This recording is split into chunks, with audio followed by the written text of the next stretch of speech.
I'm Monica Herndon. I'm a staff photographer at the Philadelphia Inquirer. I've been working as a photojournalist for about 10 years. I started right after college. I started working at the Inquirer in 2019, so I had like a few months of normalcy, and then COVID happened and changed everything.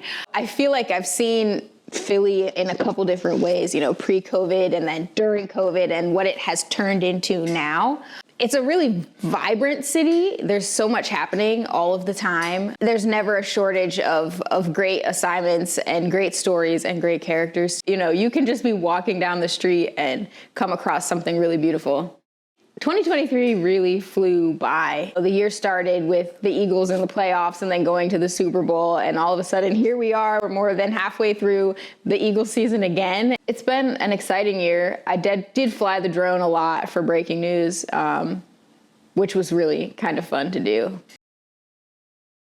So this drone shot was the I-95 collapse that happened over the summer. I think this was about a week, maybe a little bit longer after the initial collapse. I was surprised from above to see how much work had been done. I was really interested in kind of getting close in this frame, like looking at this part here, looking at how the road had been struck through to knock it down. I was thinking, like, how do I frame this? I shot it a few different ways, like making the lines of the road parallel with the edges of the frame. Then I thought, I don't know, I don't really like that. I liked being able to see the other roads coming in and the way the lines came together here. But I was also looking at the machine in the middle, you know, watching it work, because it was moving around in this box here, trying to make sure it was in a place where I liked it compositionally. So I tried a few different angles, but this was my favorite. This was a really hard assignment. There was this train derailment up in north of Philly. We couldn't see it from the ground anywhere. We also didn't know exactly where it was. We knew it was on this train track, kind of in this area, but not sure where exactly. I tried to access it from a couple different directions. I think I first pulled up like right here.